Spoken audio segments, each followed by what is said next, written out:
بسم اللہ الرحمن الرحیم۔ السلام علیکم۔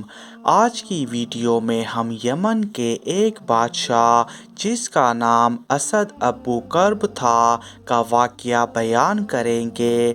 یمن کے بادشاہ کو تبا کہا جاتا تھا جس کی جمع تبایا ہے، جیسا کہ روم کے بادشاہوں کو کیسر، مصر کے بادشاہوں کو فرعون، ترک کے بادشاہوں کو خاقان اور ایرانی بادشاہوں کو کفرا کہا جاتا تھا۔ تبایا ایسے بادشاہوں کا ایک سلسلہ تھا جو یمن میں ایک عظیم تہذیب و تمدن اور حکومتی اور لشکری تشکیلات کے مالک تھا۔ یہ بادشاہ وہاں پر بڑی شان و شوکت اور عظیم قدرت کے ساتھ رہتے تھے۔ ان میں سے بعض اچھے اور بعض ظالم و جابر اور طاغوت تھے۔ انہی میں سے ایک کا نام اسد ابو کرب تھا۔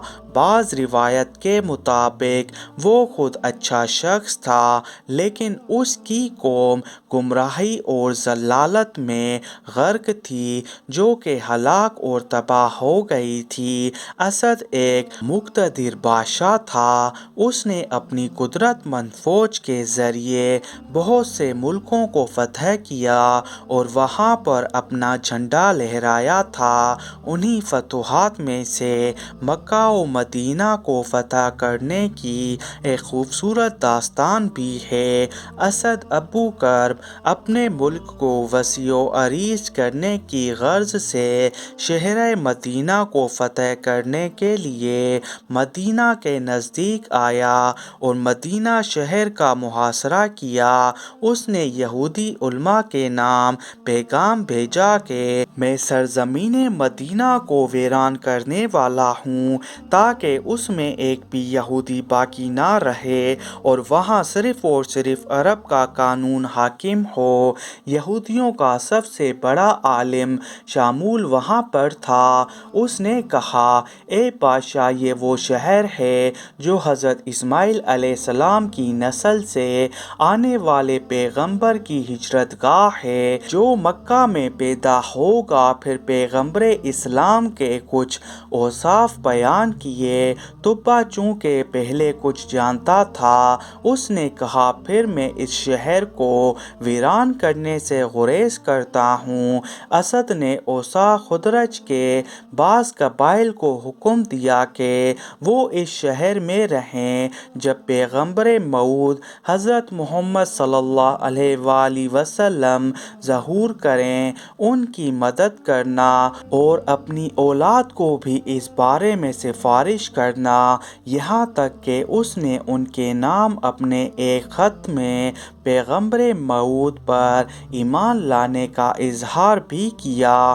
روایت ہے کہ صلی اللہ علیہ وآلہ وسلم نے فرمایا، تبا کو برا بھلا مت کہنا، وہ مسلمان ہو چکا تھا۔ اسد سرزمین مکہ کو فتح کرنے کے لیے اپنا لشکر لے کر مکہ کی طرف روانہ ہوا۔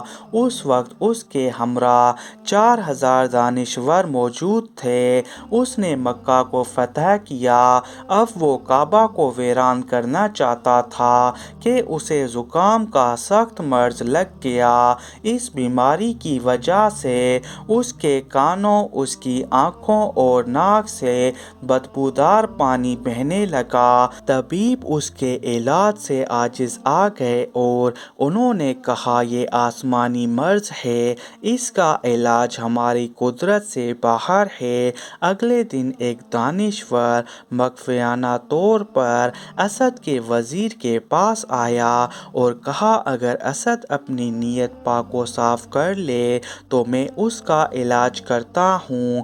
وزیر نے اسد سے اس دانشور عالم کا لیے اجازت حاصل کی۔ وہ اسد کے پاس آیا اور اس سے کہا، تم اس کعبہ کو ویران کرنا چاہتے ہو؟ اس نے کہا، ہاں۔ عالم نے کہا، اس کام سے توبہ کرو، دنیا و آخرت کی بھلائی تمہیں نصیب ہوگی۔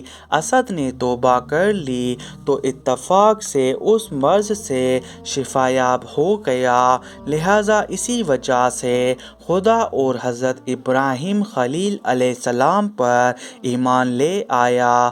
نہ صرف یہ کہ اس نے کعبہ کی بے حرمتی نہ کی بلکہ کعبہ کو ڈھانپنے کے لیے 7 قسم کے بڑے بڑے کپڑے مہیا کیے اور خانہ کعبہ پر چڑھائے۔ اس اعتبار سے وہ پہلا شخص تھا جس نے خانہ کعبہ کے لیے پردے بنوائے۔ خانہ کعبہ پر لشکر کشی اور پھر اس کے لیے پردے بنانے کا واقعہ پیغمبر اسلام صلی اللہ علیہ وآلہ وسلم کی ولادت سے پہلے سن 5 میلادی کو پیش آیا تھا۔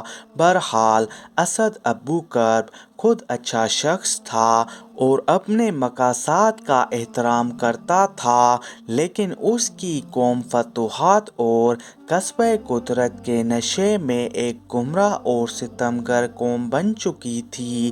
اسی وجہ سے اللہ تعالیٰ نے انہیں کفر و کردار تک پہنچایا اور ان لوگوں کی قدرت و شوکت کو مٹی میں ملا دیا، جیسا کہ سورہ دعان کی آیت نمبر 37 میں ارشاد ہوتا ہے، بھلا یہ لوگ بہتر ہیں یا قوم تبع یا ان سے پہلے والے افراد جنہیں ہم نے اس لیے تباہ کر دیا کہ یہ سب مجرم تھے۔ سورہ کہف میں آیت نمبر 14 میں قوم تبع کا تعارف اصحاب اکا کی ردیف میں رسولوں کی تکذیب کرنے والوں کا عنوان سے کروایا ہے کہ جو سخت عذاب کی وجہ سے ہلاک و نابود ہو گئے تھے۔